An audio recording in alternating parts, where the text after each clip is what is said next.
ہم امتی ہونے کے اعتبار سے حضرت ابراہیم علیہ الصلوۃ والسلام ہی کی طرف ہماری نسبت ہے، کیونکہ نبی کریم صلی اللہ علیہ وسلم ان کی اولاد میں سے ہیں، تو ہماری نسبت بھی ادھر ہوئی۔ تو آج کروڑوں لوگ، آج تک بلکہ اربوں لوگ وہ حضرت ابراہیم علیہ الصلوۃ والسلام کے امتی ٹھہرے۔ پھر اس میں فطرت کی کئی چیزیں ہیں، وہ ایک الگ مسئلہ ہے۔ صاحب اس میں ایک بات کی طرف آپ کی توجہ بھی دلا دوں کہ آپ دیکھیں جیسا کہ آپ نے کہا کہ ہماری نسبت بھی ابراہیم علیہ السلام کی طرف ہے، تو ہمیں جو اپنے نبی صلی اللہ علیہ وسلم پر درود سکھایا گیا، جسے ہم درود ابراہیمی کہتے ہیں، بڑی پیاری بات، اس میں بھی ہم اپنے نبی صلی اللہ علیہ وسلم کے ساتھ ساتھ حضرت ابراہیم علیہ السلام اور آل ابراہیم پر، آل ابراہیم پر بھی اور آل ابراہیم پر، اور پھر ہم نماز میں دعا کرتے ہیں ربی اجعلنی مقیم الصلاۃ ومن ذریتی، اور وہ دعا بھی وہ ابراہیم علیہ الصلوۃ والسلام کی دعا ہے۔ دیکھیے اللہ رب العالمین نے ایک ایسا پکا قانون بنایا ہے، کہا ہے نا جی صحف ابراہیم و موسیٰ، اللہ نے ابراہیم پر اتنے انعام کیے، صحیفے دیے، کہا من یرغب عن ملت ابراہیم الا من صفح نفسہ، ابراہیم علیہ الصلوۃ والسلام کے دین سے، ملت سے وہی بے رغبتی کرتا ہے جو بے وقوف آدمی ہوتا ہے۔ تو یہ انتہائی اہم بات ہے، حضرت ابراہیم کی شان اللہ تعالیٰ نے اس حوالے سے بیان کی ہے۔ جی ڈاکٹر صاحب، اب ایک بات کی طرف ہمارے ناظرین جو ہے ان کی توجہ مبذول کروائیں آپ کہ حضرت ابراہیم علیہ الصلاۃ والسلام کی اس سنت کو ہم زندہ رکھنے کے لیے قربانی جو ہے وہ ہر سال کرتے ہیں۔ بعض لوگ، یہ موضوع سے ہٹ تو جائے گا تھوڑا سا، لیکن میں سمجھتا ہوں کہ یہ ضروری ہے ٹاپک، ہم انشاءاللہ بریک کے بعد آپ سے اس کا جواب چاہیں گے۔ سوال یہ ہے ڈاکٹر صاحب کہ کیا قربانی والے دن، یعنی جس دن ہم نے قربانی کرنی ہے، اس دن ہم اگر قربانی کے پیسے صدقہ کر دیں یا ہم قربانی کے پیسے جو ہیں وہ کسی کو کپڑے لے دیں، اس بارے میں کیا وہ سنت ابراہیمی زندہ ہو جائے گی؟ کیا وہ سنت ابراہیمی کا حق ادا ہو جائے گا؟ اس بارے میں انشاءاللہ آپ سے جانیں گے بریک کے بعد۔ ناظرین کرام، یہاں پر وقت ہوا چاہتا ہے ایک بریک کا، حاضر ہوتے ہیں بریک کے بعد۔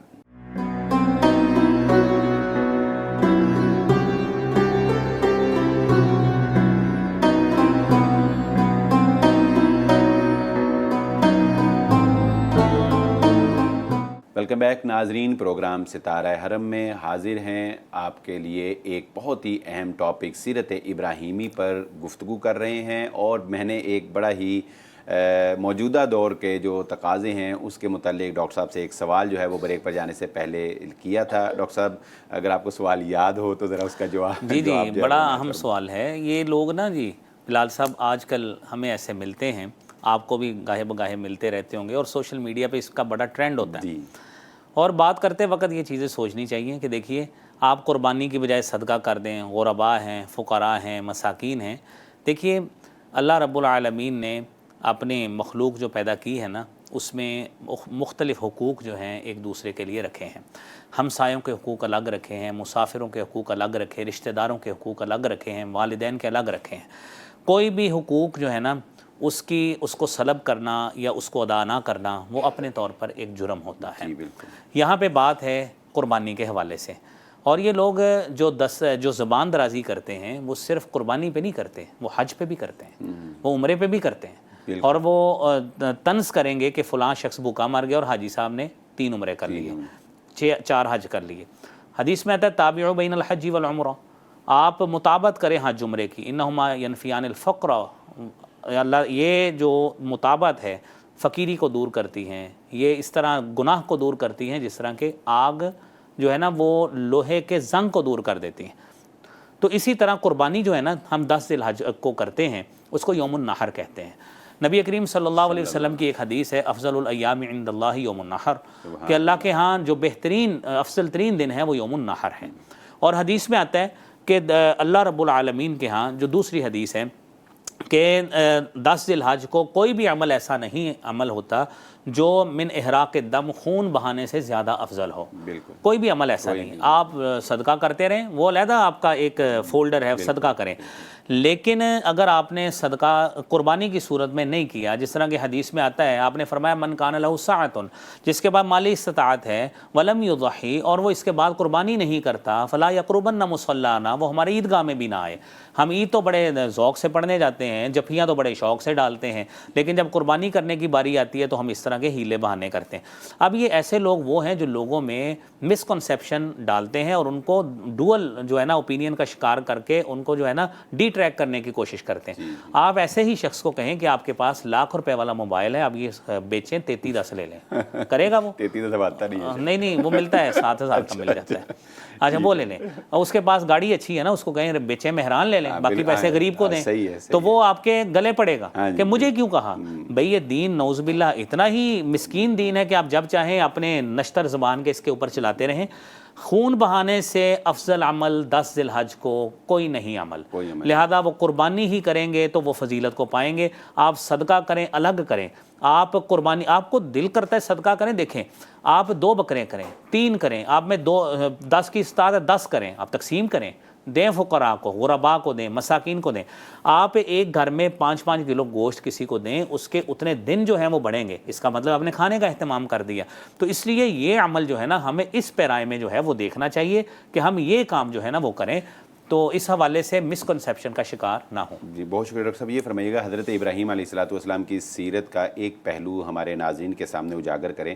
یہ بیت اللہ جو آج ہم دیکھ رہے ہیں، اس کی عظمت، اس کا وقار، اس کی تعظیم جو مسلمانوں کے دلوں کے اندر پائی جاتی ہے، اس کی تعمیر میں حضرت ابراہیم علیہ الصلوۃ والسلام کا کیا کردار ہے؟ جی بہت اہم بات ہے یہ تو بیت اللہ کی تاریخ کے حوالے سے قرآن کریم میں بھی اس کا تذکرہ موجود ہے کہ ابراہیم علیہ الصلوۃ والسلام نے اپنے بیٹے اسماعیل کے ساتھ مل کر جو ہے نا اس کو تعمیر کیا۔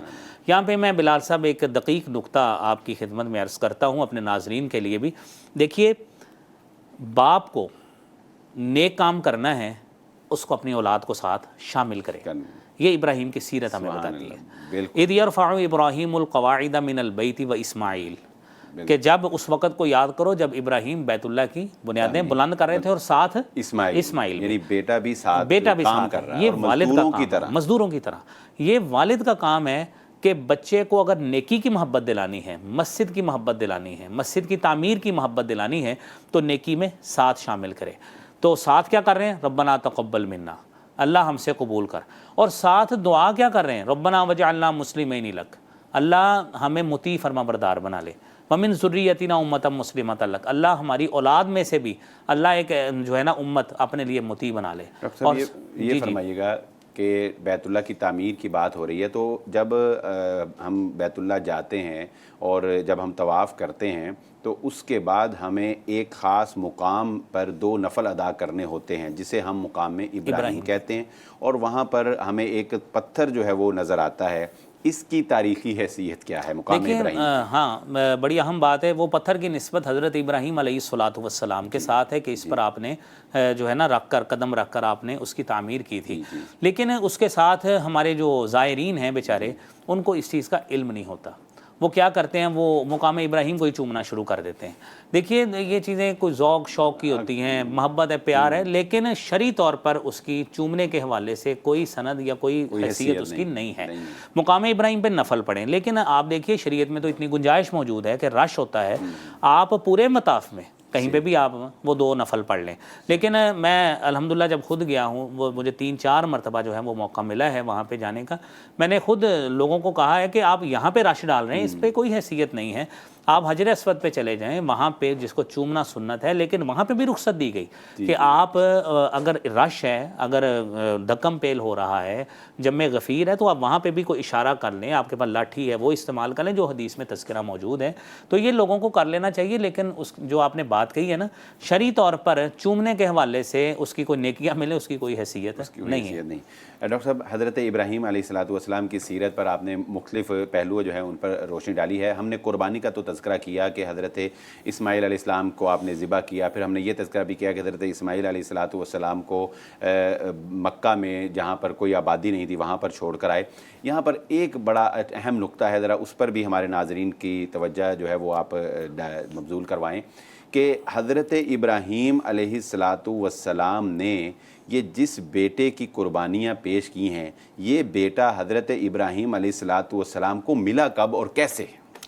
دیکھیے حضرت ابراہیم علیہ الصلوۃ والسلام کو جب یہ آئے نا، یہ فرشتے آئے جی حضرت لوط علیہ الصلوۃ والسلام کے پاس، حضرت لوط علیہ السلام کے پاس لوط علیہ السلام کی قوم کو تباہ کرنے کے لیے آئے حضرت ابراہیم کے پاس۔ اب ہوا یوں کہ اس میں جب وہ فرشتے آئے، حضرت ابراہیم نے ان کے آگے بچڑا جو ہے نا وہ بھون کے رکھ دیا، لیکن حضرت ابراہیم کو اس چیز کا احساس نہیں تھا کہ یہ فرشتے ہیں، یہ کون ہیں۔ تو انہوں نے کہا کہ ابراہیم علیہ السلام نے تھوڑے سے ڈرے، انہوں نے کہا لا تخف، ڈریے مت، انا ارسلنا الی قوم لوط، ہم تو قوم لوط کی طرف بھیجے گئے ہیں۔ وامرأتہ قائمۃ فضحکت، وہ کہتے ہیں، قرآن کہتا ہے ان کی زوجہ جو ہے نا وہ پاس کھڑی تھی، ہنس رہی تھی۔ فبشرناہا باسحاق، ہم نے اس کو اسحاق کی خوشخبری دی۔ ومن وراء اسحاق و یعقوب، اور اسحاق کے بعد یعقوب کی جو ہے نا وہ خوشخبری جو تھی وہ ان کو دی۔ تو خیر، تو وہ کہنے لگی کہ یہ کیسے ہو سکتا ہے، آلد وانا عجوز وہذا بالی شیخا، یہ اصل وہ پوائنٹ ہے کہ کیا آلد وانا جو عجوز، معجزے کو ظاہر کرتا ہاں معجزے کو ظاہر۔ دیکھیں کہ میری کیفیت یہ ہے کہ یہ بوڑھا آدمی ہے، میں بانجھ ہو چکی ہوں، یہ کیسے ہو سکتا ہے؟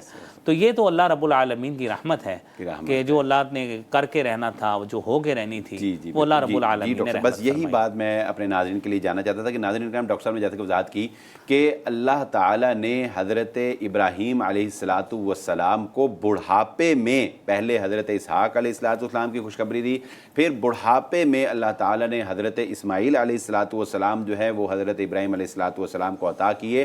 یعنی یہ بچہ جس کی قربانی حضرت ابراہیم علیہ السلام دے رہے ہیں، یہ اس حالت میں ابراہیم علیہ السلام کو ملا جب کہ عمومی طور پر انسان اولاد سے مایوس ہو چکا ہوتا ہے۔